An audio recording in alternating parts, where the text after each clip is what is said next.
Hello friends, today I am going to start with 12 Physics Rotational Dynamics lecture number 2. In last lecture we have studied what is circular motion, what is uniform circular motion, what is difference between centrifugal forces and centripetal forces. So today in this video we are going to study about application of the circular motion. Applications of the uniform circular motion. Application of the uniform circular motion. The first application which is involved in this chapter is vehicle along the horizontal road.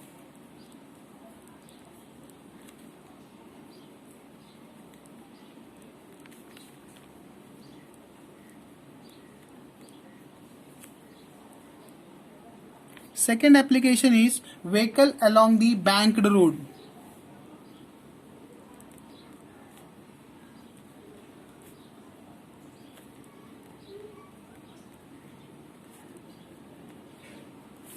Third application is well or wall of depth.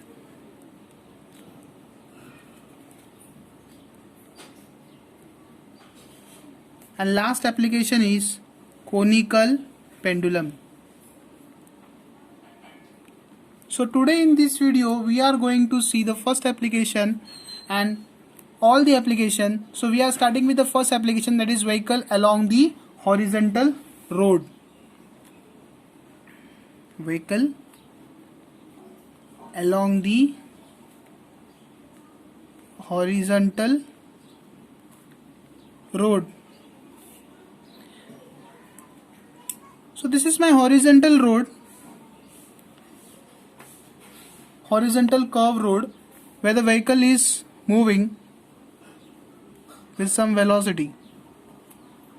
This is my vehicle.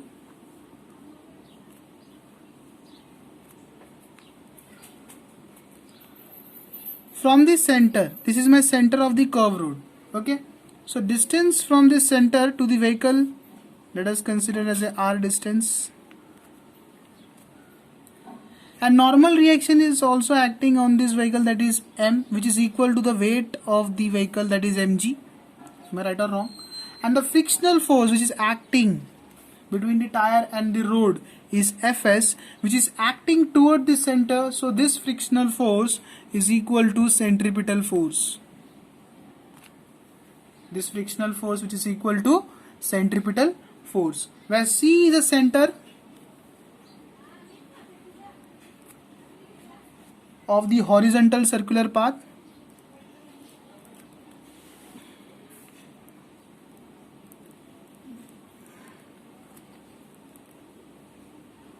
Circular path, and N is a normal reaction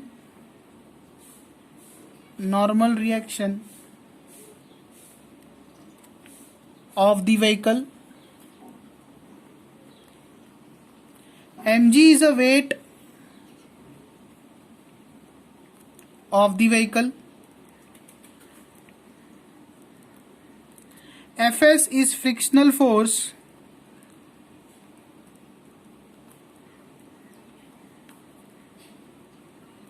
acting on the vehicle. So this is my vehicle which is moving in the horizontal track, that is horizontal road, that is C is the center of the horizontal circular path, N is a normal reaction of the vehicle, Mg is the weight of the vehicle, F is the frictional force. So as I told, the frictional force which is acting, which is equal to the centripetal force. So what is the centripetal force acting here? Centripetal force is equal to mv square by r. Remember this formula of the centripetal force, that is mv square by r. So we know that v is equal to r omega. Substitute here. So what you will get? Centripetal force is equal to m into r omega the whole square divided by r. This is nothing but m into r square omega square divided by r. Yes or no? So this r and this r will get cancelled, so we will get mr omega square. So we got centripetal force is equal to mv square by r, which is equal to mr omega square. ये जो centripetal force मिला ना, mv²/r is equal to mr omega square. Centrifugal force के लिए भी यही होता है, सेंट्रीपिटल फोर्स और सेंट्रीफ्यूगल फोर्स का जो फॉर्मूला है दोनों का सेम ही है। तो फ्रॉम डायग्राम मैंने क्या बोला है कि centripetal force is equal to frictional force acting, मतलब मैंने क्या बोला, centripetal force is equal to frictional force acting from diagram. Centripetal force is equal to frictional force acting. ये फ्रिक्शनल फोर्स है ना जो सेंट्रीपिटल फोर्स के अलोंग एक्ट कर रहा है, तो फ्रिक्शनल फोर्स क्या हो जाएगा यहाँ पे, that is mv²/r which is equal to mr omega square. So हमें फ्रिक्शनल फोर्स कितना मिल रहा है, mv²/r is equal to mr omega square. वो किसके बराबर है, सेंट्रीपिटल फोर्स के बराबर है। तो Fs क्या हो गया, mv²/r which is equal to mr omega square. Let us this equation as a equation number 1। और डायग्राम से आपको क्या दिख रहा है, हमने 11th स्टैंडर्ड में पढ़ा है ना लॉज ऑफ मोशन, उसमें हमने देखा है कि कैसे हम फ्री बॉडी डायग्राम से रिएक्शन को फॉर्म में लिखते हैं। तो n is equal to mg is a free body diagram वाला reaction, n is equal to mg equation number 2, yes और नो। तो एक n is equal to mg मिला है और एक Fs is equal to mv²/r मिला है और mr ओमेगा स्क्वायर मिला है। तो अब क्या करो आप Fs अपॉन n कर दो, मतलब इक्वेशन 1 को 2 से डिवाइड कर दो, dividing equation number 1 and 2। So Fs upon n is equal to mr omega square upon mg। Am I right और wrong, this m and this m will get cancel, so Fs क्या मिलेगा, r omega square by g, yes or no। now multiplying r on numerator and denominator on RHS, तो क्या मिल जाएगा, Fs is equal upon n is equal to r square omega square upon rg। और हमें पता है v is equal to r omega होता है, तो इसमें क्या लिख सकता हूँ, Fs upon n is equal to v square upon rg। ये मुझे क्या मिला, एक रिलेशन मिला। Let us this relation as a equation number 3। और आपने laws of friction 11th standard में पढ़ा है, जो coefficient of the static friction होता है न्यू एस होता है, वो क्या होता है, frictional force acting upon N, बराबर की नहीं। ये क्या होता है, एक फॉर्मूला है coefficient of the static friction वाला। तो अब मैं क्या कर रहा हूं, इसको इक्वेशन नंबर 4 दे रहा हूं और इस 4 को मैं 3 में सब्स्टिट्यूट कर रहा हूं, सब्स्टिट्यूटिंग 4 in 3। तो मुझे क्या मिल जाएगा, mu S is equal to V square upon R G, है कि नहीं। तो वी स्क्वायर क्या मिलेगा, mu S into R G. तो v क्या मिल जाएगा मेरे को, root of new S into R G. यही जो वेलोसिटी मिला, स्पीड मिला, वो क्या है, जो हॉरिजेंटल रोड में व्हीकल मूव कर रहा है ना, जो ये व्हीकल है जो हॉरिजेंटल रोड में मूव कर रहा है, उसका मुझे स्पीड मिला। वो कितना मिला, root of new S into R G. कैसा है मालूम पड़ा ना, जो सेंट्रीपिटल फोर्स है वो फ्रिक्शनल फोर्स के बराबर है, और सेंट्रीपिटल फोर्स हमारा कितना है, M R omega square, M V square by R, दोनों सेम है।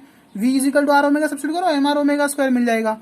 अब मैंने क्या बताया कि फ्रिक्शनल फोर्स और सेंट्रीपिटल फोर्स के बराबर एक्ट हो रहा है। और जो एक और रिएक्शन है n is equal to M G, normal body diagram, free body diagram वाला रिएक्शन है, दोनों को मैं डिवाइड कर दूंगा तो मुझे रिलेशन मिल जाता है। और हमें लॉज ऑफ फ्रिक्शन में पढ़ा है, coefficient of static friction is equal to F S upon N. उसको हम क्या कैसे इक्वेट कर दिए, F S upon N is equal to V square by R G. तो उससे हमें क्या मिल गया, स्पीड मिल गया। वो कितना मिला, root of new S into R G. जहां पे ये जो न्यू एस है वो क्या है, जो मेरा जो न्यू एस है वो क्या है, मेरा कोएफिशिएंट ऑफ द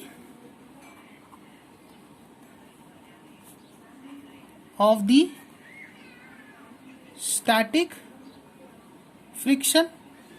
और जो आर है वो क्या है, radius of curvature.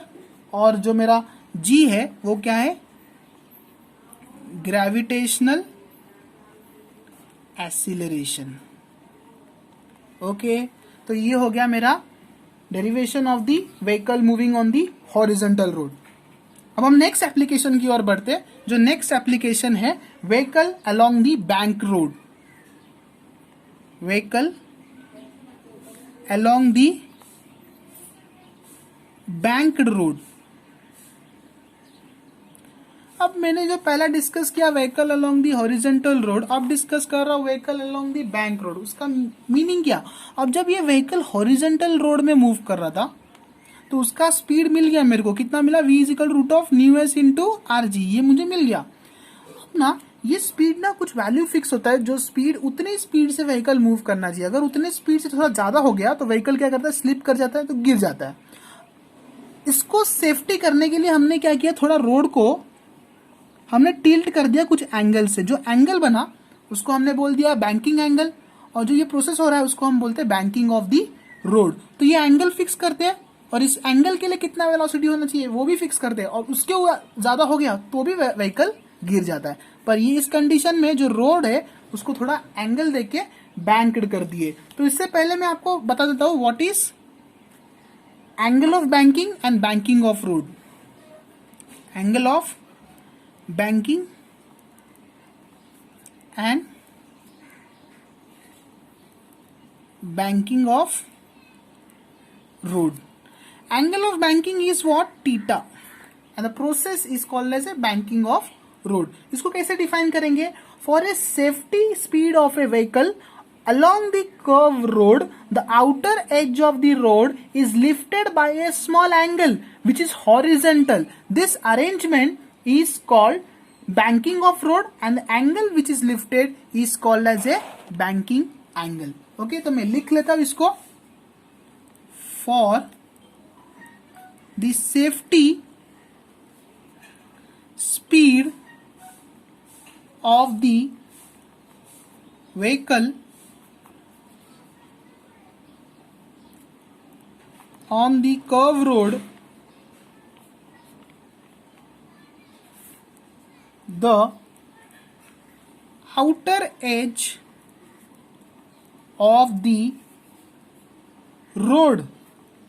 road is lifted up by small angle with horizontal. This arrangement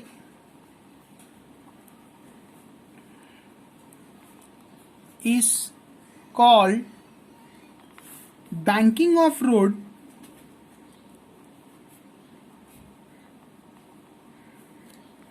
and the angle with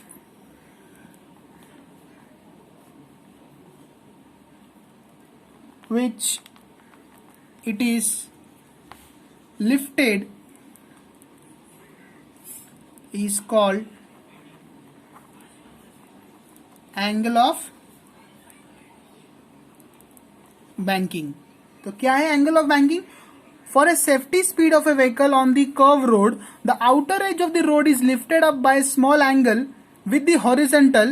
This arrangement is called banking of road, and angle with which it is lifted is called angle of banking. समझ में आ गया? ये safety speed के लिए हम कुछ angle से road को टिल्ट कर देते हैं आउटर एज से, उसको हम बोलते हैं एंगल ऑफ बैंकिंग। और ये जो बैंक रोड में स्पीड कितना होना चाहिए वो कैसे मालूम पड़ेगा? तो हम नेक्स्ट डेरिवेशन की ओर बढ़ते हैं। Safety speed of A vehicle on the bank road. Formula for the safety speed of the vehicle on the bank road. Formula for the safety speed of the vehicle on the banked road. अब मैंने क्या लिया, एक road लिया curve road, ठीक है।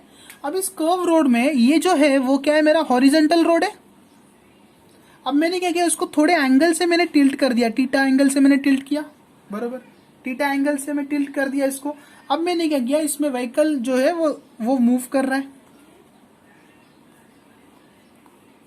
Yes और no, ये व्हीकल का टायर है,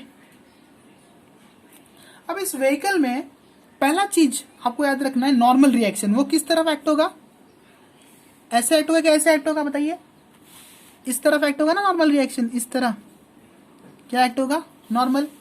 और वेट तो आपको मालूम है, मैंने आपको बताया था 11 स्टैंडर्ड में, mg, इस तरफ एक्ट होगा।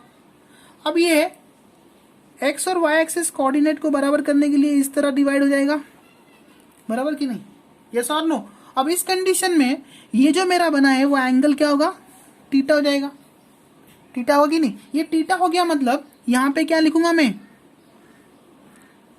n cos थीटा, क्योंकि रिजल्टेंट मेरा n है ना नॉर्मल रिएक्शन, वो यहां से एंगल टिल्ट हुआ है ना, तो n cos थीटा, और जो यहां पे होगा वो क्या हो जाएगा, n sin थीटा, यस और नो, एम आई राइट और रॉन्ग, यस। सो n sin थीटा, ये हो गया मेरा एंगल यहां से टिल्ट, तो n cos थीटा, ये हो गया मेरा एंगल यहां से टिल्ट, तो n sin थीटा, समझ में आया। अब इसमें फ्रिक्शनल फोर्स भी तो लग रहा है यहाँ पे, ये जो है ना मेरा ये फ्रिक्शनल फोर्स Fs, वो भी तो लग रहा है। तो यहाँ पे हम नेक्स्ट बाजू में देखते कंपोनेंट वाइज अच्छे से, साइड में हम कंपोनेंट वाइज देखते। तो जो कि मैंने कंपोनेंट लिया, देखो यहाँ पे क्या है मेरा व्हीकल का सेंटर, जिसमें ये व्हीकल का mg एक्ट हो रहा है, बराबर। इसमें फ्रिक्शनल फोर्स एक्ट हो रहा है व्हीकल का इस डायरेक्शन में Fs, इसमें नॉर्मल रिएक्शन एक्ट हो रहा है इस डायरेक्शन में n, ठीक है। और यहाँ पे एंगल थीटा है और यहाँ पे भी एंगल क्या है, थीटा, बराबर। तो यहाँ पे क्या जाएगा n cos थीटा, जो मैंने आपको थोड़ी देर पहले बताया n cos थीटा, और यहाँ पे क्या जाएगा n sin थीटा, यस और नो। और यहाँ पे क्या एक्ट हो रहा है, फोर्स एक्ट हो रहा है, कौन सा फोर्स एक्ट हो रहा है, frictional force, that is Fs cos theta, यहाँ से एंगल बनाना cos थीटा, और यहाँ पे क्या एक्ट होगा Fs sin थीटा। यहाँ पे एक और फोर्स एक्ट हो रहा है, कौन सा फोर्स है बताइए, centripetal force, that is Cp mv square by R which is equal to mr omega square, ये और नो, ये सारे चीज यहाँ पे एक्ट हो रहे। तो आपको मालूम पड़ गया कॉम्पोनेंट वाइज क्या हो गया, व्हीकल कर्व रोड में मूव कर रहा है, कुछ एंगल से टिल्ट कर दिया, उसका कॉम्पोनेंट मैंने बना दिया normal reaction mg, frictional force and so on. So n cos theta, n sin theta, f cos theta, f sin theta, frictional force भी एक्ट हो रहा है f cos थीटा और f sin थीटा फॉर्म में, weight act हो रहा है mg, और सेंट्रीपिटल फोर्स भी इसमें एक्ट हो रहा है। तो इस कंडीशन में यहाँ पे मेरा f क्या है, f is my frictional force, frictional force, n is the normal reaction, yes or no, and theta is what, angle of banking, angle of banking, mg is what, weight of vehicle,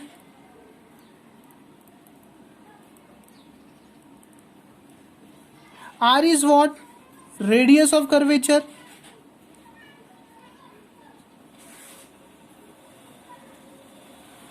and v is what, safety speed of the vehicle,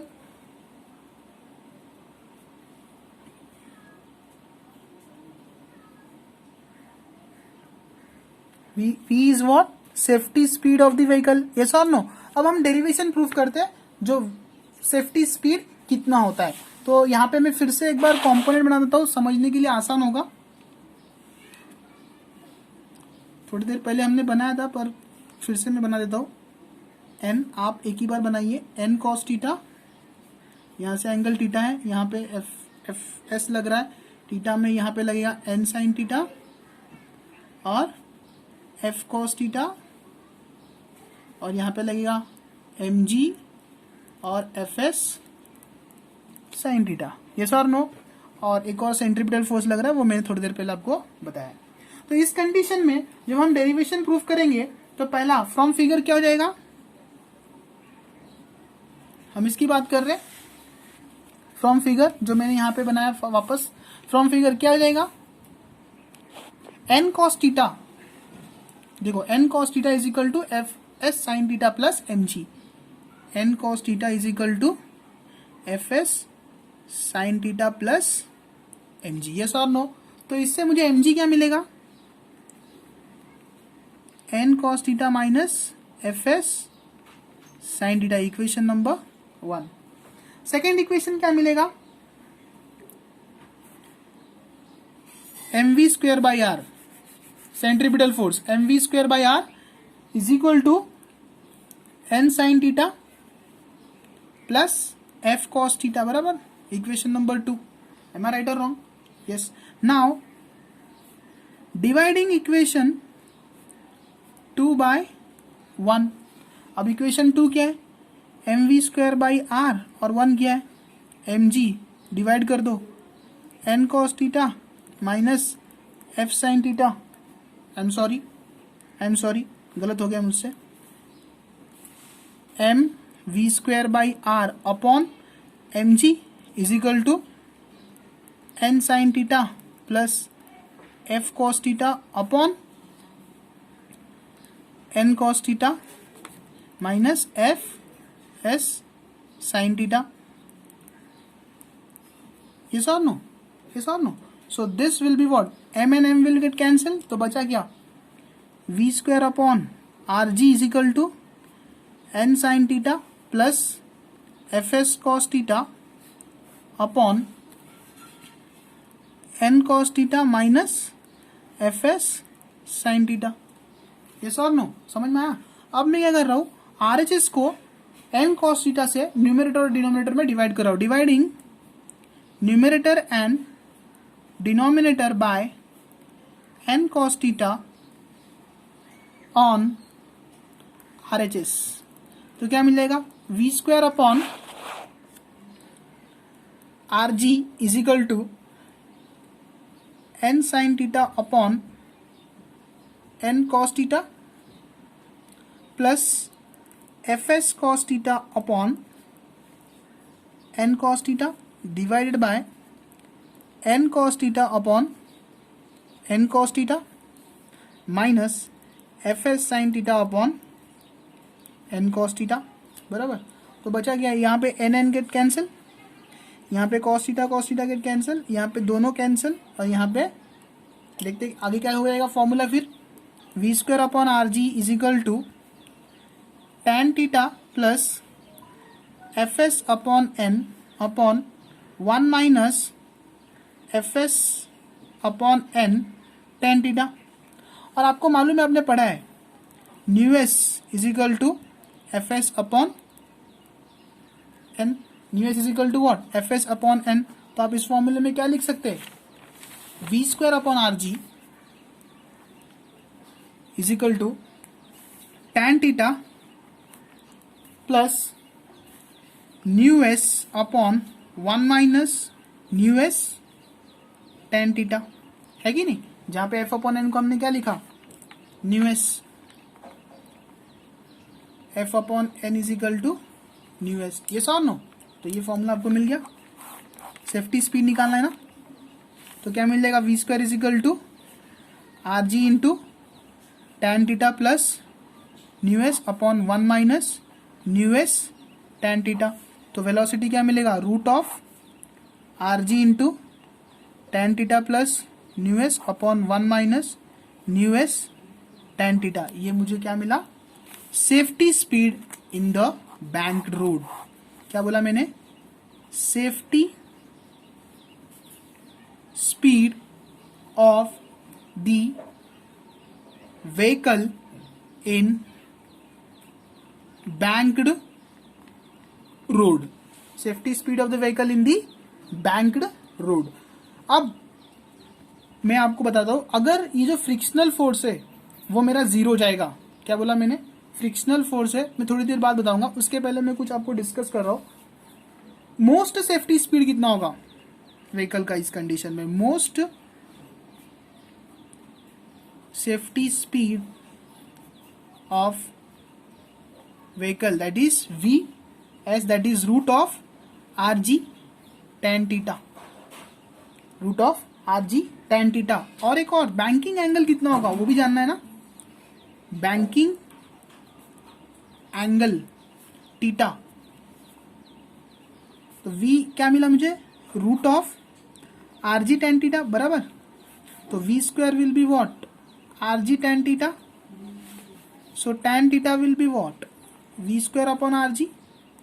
So theta will be what, tan inverse of v square by rg. This is my banking angle, this is my banking angle. कैसा आया मालूम पड़ा? Banking angle. और एक है speed limit. Speed limit, speed limit vs वो भी कितना होता है? Root of R G tan theta. तो ये सब चीजें आपको याद रखना है बैंक्ड एंगल में और बैंकिंग ऑफ रोड में. ठीक है, अब मैं कुछ नोट बताता हूं आपको. इसमें नोट क्या होगा? जो पहला नोट है, अगर फ्रिक्शनल फोर्स को मैं नेग्लेक्ट कर दूं, when the frictional force is neglected. v equal root of R G tan theta कैसा है आपको थोड़ी देर बाद मालूम पड़ जाएगा. जब मैं फ्रिक्शनल फोर्स को नेग्लेक्ट कर दूं, मतलब क्या? Coefficient of static friction new S को मैं जीरो कर दूं, मतलब एफ एस विल भी क्या हो जाएगा? जीरो हो जाएगा. ये तो एफ एस जीरो हो गया, मतलब ये भी जीरो हो जाएगा. मतलब वेलोसिटी कितना मिल जाएगा? Root of R G tan theta. देखो कैसे मालूम पड़ गया. वही क्या है हमारा? Safety speed of the vehicle. Next, अगर हॉरिजेंटल रोड देखे, केस 2, नोट याद रखना, ये सब नीट में काम आता है. हॉरिजेंटल रोड, हॉरिजेंटल रोड देखो ना, तो हॉरिजेंटल रोड में हमें क्या मिला? Velocity root of new S into R G. उस कंडीशन में थीटा क्या है मेरा? हॉरिजेंटल रोड मतलब कुछ एंगल बैंक नहीं हुआ, मतलब theta will be zero, tan zero. yes or no? so vs will be what? Root of new S into R G. वही हमें मिल जाएगा हॉरिजेंटल में. ये दोनों फॉर्मूलेज आपको याद रखने हैं. कहाँ पे इसे कैसे यूज करना है. ये हो गया आपका vehicle along the bank road, second application. Third application आपका है कोनिकल पेंडुलम.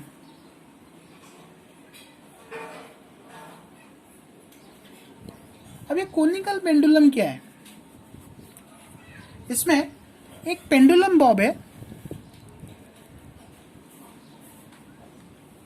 ये इनिशियल एक पेंडुलम था, ठीक है. उसको थोड़ी देर बाद आपने क्या किया? उसको यहाँ पे कुछ डिस्प्लेस किया. जैसे हमने पहले देखा था एंगुलर डिस्प्लेसमेंट, तो ये बॉब को मैंने थोड़ी देर बाद कहाँ लिया? इसको डिस्प्लेस किया कुछ थीटा से, एंगल बन गया इसमें. ये बॉब यहाँ पे आएगा. अब मैं इसको छोड़ दूँ तो क्या करेगा? इमेजिनेशन करो. मैंने बताया physics is all about imagination. वो सर्कुलर मोशन में रोटेट करना स्टार्ट करेगा. इसका डिस्टेंस कितना होगा? आर हो जाएगा, बराबर. इसका डिस्टेंस कितना हो जाएगा? आर. तो ये सेंटर है, इसको कुछ आप डिनोट कर दीजिए ओपी क्यू. ये क्या है? Height of the pendulum H. ये हाइट है ना पूरा, एच. यस और no? This is my height of the pendulum and tension is acting on this pendulum, that is T N, and this is my length of the pendulum, that is L. yes or no? and the pendulum bob is finally here. after revolution वो circular motion में move करेगा, but उसका weight कितना act होगा नीचे? mg. ठीक है, mg act होगा तो यहाँ पे भी कुछ एक्ट होगा, वो टेंशन एक्ट होगा. मतलब ये एंगल थीटा है तो ये भी एंगल क्या हो जाएगा? थीटा. तो ये क्या हो जाएगा? tn cos थीटा, बराबर कि नहीं? tn है ना टेंशन, ये टेंशन, ये थ्रेड है ना, उसमें टेंशन एक्ट हो रहा है, तो इसमें tn cos थीटा. और यहाँ पे कितना एक्ट होगा? tn sin theta. और यहाँ पे एक सेंट्रीपिटल फोर्स भी एक्ट होगा. तो हम इसमें कंपोनेंट बना लेते हैं. ये हमारा पेंडुलम बॉब है जिसमें वेट mg एक्ट हो रहा है. उस थोड़ी देर के बाद वो पेंडुलम बॉब में टेंशन कहाँ एक्ट हो रहा है? यहाँ पे एक्ट हो रहा है कि नहीं? और यहाँ पे एंगल कितना बना इसका? थीटा बन गया कि नहीं? तो ये क्या हो जाएगा? tn cos theta. और यहाँ पे क्या होगा? tn sin theta. एक और सेंट्रीपिटल फोर्स भी तो एक्ट हो रहा है, वो क्या होगा? mv square by R which is equal to mr omega square. Yes और no? This is our component of this pendulum, जहां पे L is what? Length of the pendulum, length of the pendulum. T is what? Tension acting on the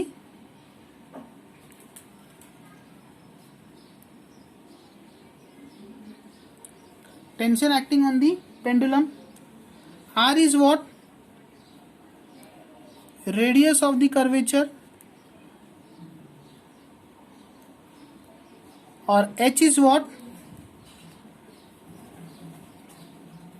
Height of the pendulum. mg is what? Weight of the bob. cp is what? Centripetal force.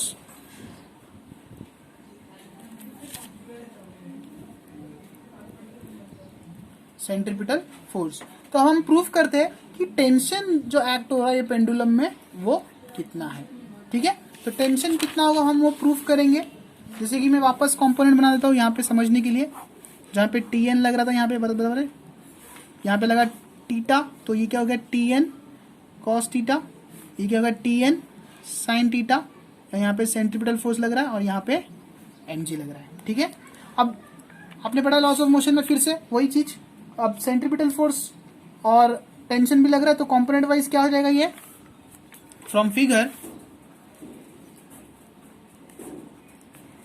mg is how much? tn cos theta, equation number 1। और equation number 2 centripetal force लग रहा है ना, mv square by r is equal to tn sine theta.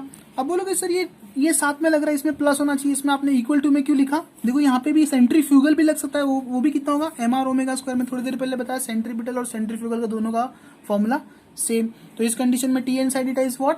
mr omega square. इसको mr omega square भी लिख सकते हैं, v is equal to r omega substitute करके। नाउ डिवाइडिंग इक्वेशन 2/1, तो mv square by r upon mg is equal to tn sine theta upon tn cos theta, है कि नहीं? तो यहाँ पे m और m कट हो जाएगा, तो क्या मिलेगा? v square by R G is equal to tan theta. देखो ना वो फॉर्मूला आया कि नहीं जो पहले हमने प्रूफ किया, v square is equal to R G tan theta, v is equal to root of R G tan theta. ये मिला मेरे को स्पीड, जो पेंडुलम बॉब जो रोटेट करेगा सर्कुलर मोशन में उसका स्पीड कितना होगा। और हमें पता है we know that v is equal to R omega, तो R omega is equal to root of R G tan theta. और ओमेगा क्या होता है? 2 pi by T, R into 2 pi by T is equal to root of R G tan theta. अब मुझे tension निकालना है ना, तो t को यहाँ पे लेके जाओ, इसको यहाँ पे लेके आओ। t is equal to 2 pi R root of R G tan theta, है कि नहीं? ये मिला मेरे को टेंशन। बट फाइनल टेंशन इसमें क्या हो जाएगा? ये जो r है ना, इसको ब्रैकेट के अंदर लेके आना है। मेरे को क्या करना है? ये r को मुझे क्या करना है? ब्रैकेट के अंदर लेके आना है। मतलब ब्रैकेट के अंदर लेके आऊंगा तो इसको r स्क्वायर करूंगा, तो बाहर निकला तो r बचेगा, है कि नहीं? तो इक्वेशन फॉर्म में हम क्या लिखेंगे? इसको मैं यहाँ पे लिख रहा हूँ, t is equal to 2 pi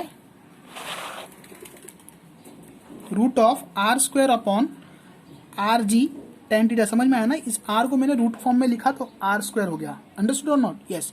so root of R square upon R G tan theta. तो यही क्या है? मेरा पेंडुलम का टेंशन है। तो यहाँ पे आर स्क्वायर और कट हो गया, तो क्या मिला? t is equal to 2 pi root of R upon G tan theta. This is my tension acting on the pendulum. और भी 2-3 फॉर्मूले वो डिराइव करेंगे। Tension acting on pendulum, tension acting on pendulum is t is equal to pi root of R G tan theta. अब और 2-3 फॉर्मूले वो हम प्रूव करते हैं। जैसे हमने यहाँ पे फॉर्मूला डायग्राम देखा पेंडुलम का, इस ट्रायंगल फॉर्म में है, तो इस ट्रायंगल फॉर्म को हम बना लेते पहले,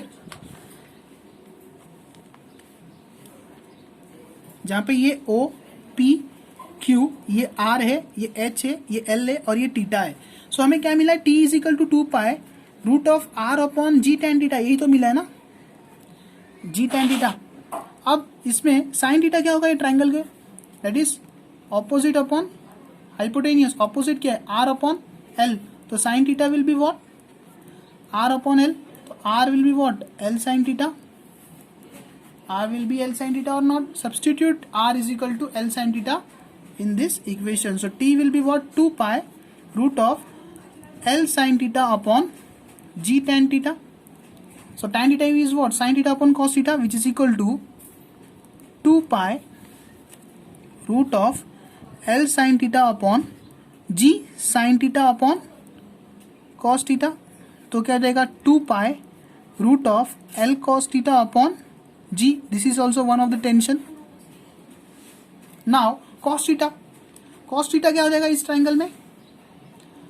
Adjacent upon hypotenuse. So cos theta will be what?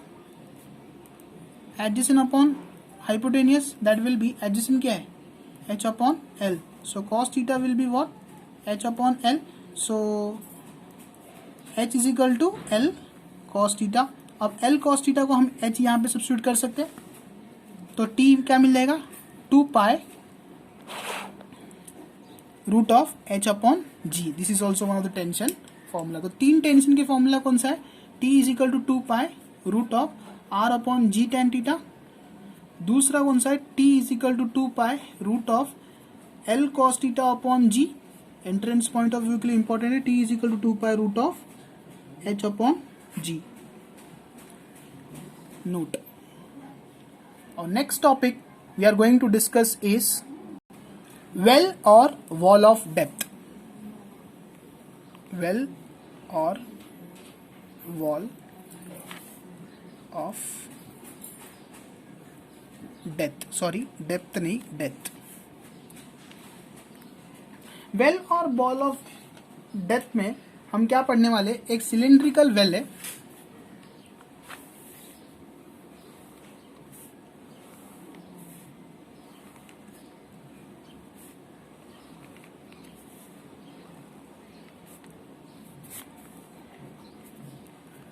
Cylindrical well है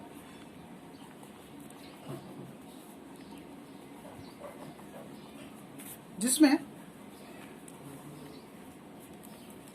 यहां पे एक व्हीकल है, वो सर्कुलर मोशन परफॉर्म कर रहा है वो सिलेंड्रिकल वेल के अंदर.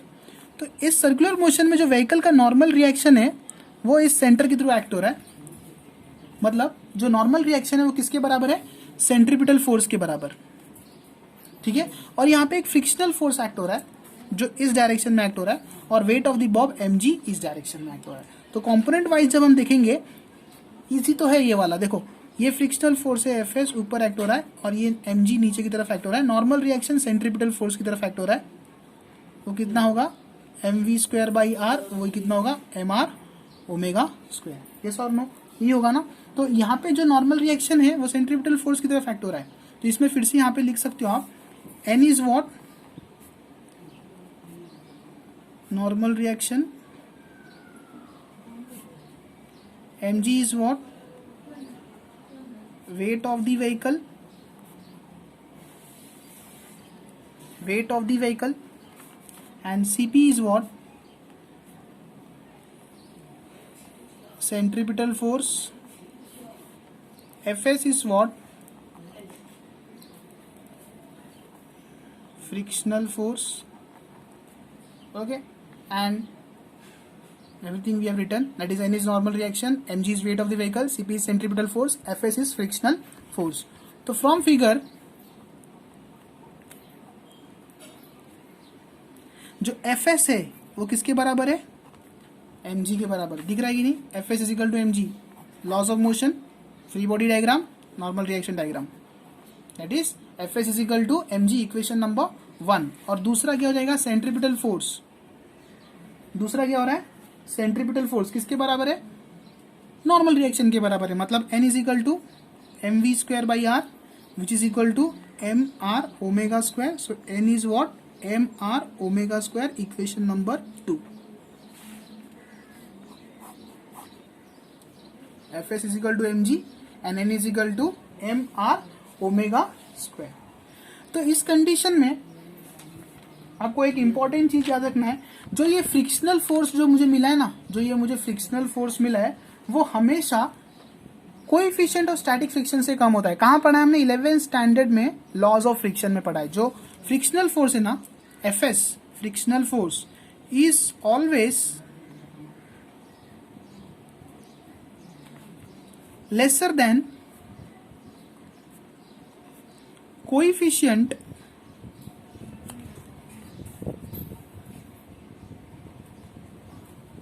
of the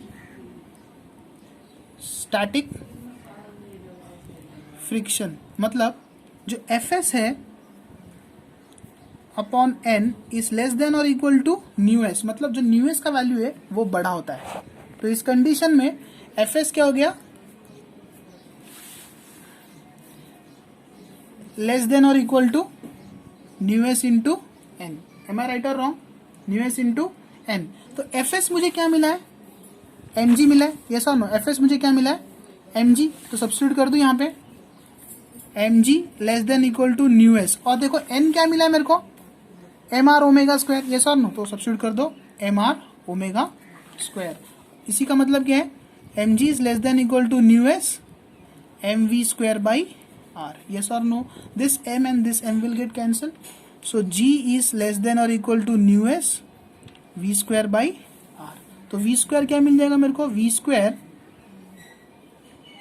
is always greater than or equal to rg upon nu s। देखो ना, ये v square बड़ा है rg upon nu s से, yes or no?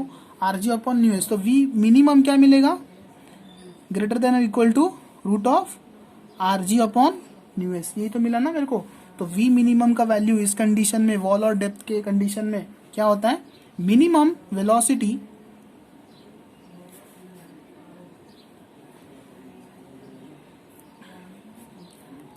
In the well or wall of depth, that is root of new S upon R G. तो well or wall of depth समझा, इसमें cylindrical well है जहाँ पे एक सर्कुलर मोशन में vehicle घूम रहा है, तो उस कंडीशन में जो व्हीकल का नॉर्मल रिएक्शन है वो सेंट्रीपिटल फोर्स की तरफ एक्ट हो रहा है और फ्रिक्शनल फोर्स ऊपर की तरफ और mg नीचे की तरफ, तो उसमें कंपोनेंट बना दिया गया।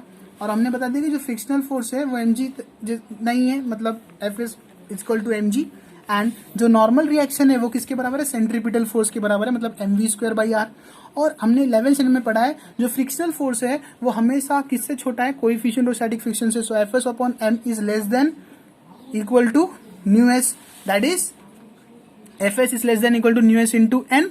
तो mg, Fs देखा इक्वेशन नंबर 1 से mg, और न्यू एस क्या है, mu S into sorry n क्या है, mv स्क्वायर बाई आर। यहाँ पे लिख लो, आपको समझ में आ जाएगा।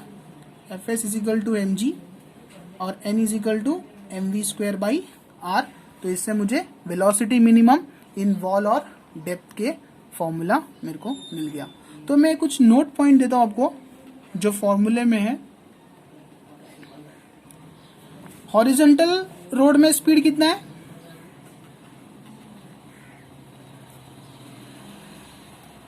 Root of new S into R G, ठीक है, एक फॉर्मूला ये देखा। बैंक्ड रोड में safety speed v is equal to root of R G into tan theta plus mu S upon 1 minus mu S tan theta. एक और v is equal to root of R G tan theta, ये वाला formula भी हमने देखा। और theta क्या है, tan inverse of v square by R G, ये वाला फॉर्मूला भी देखा। फिर कोनिकल पेंडुलम में टेंशन देखा, कितना कोनिकल पेंडुलम में,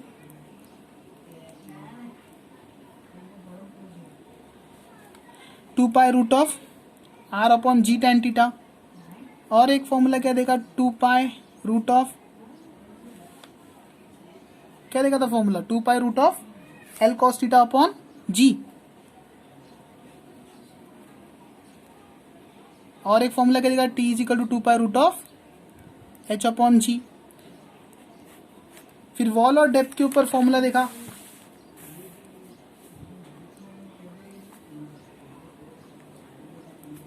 उसमें स्पीड v मिनिमम कितना आया, उसमें speed v minimum is equal to root of is greater than or equal to root of R G upon nu S. Okay, so today in this video we have studied what are applications of the circular motion. The first application was vehicle along the horizontal road, second application was vehicle along the curved road, third application was conical pendulum, and fourth application was wall और depth में speed कितना होता है vehicle का। तो आज इस video को यहीं पे एंड कर दें। Next time we will study the remaining topics. So hope you understood this video. If you have understood, then please like and subscribe my channel and press the bell icon so that you will get the notification. Thank you.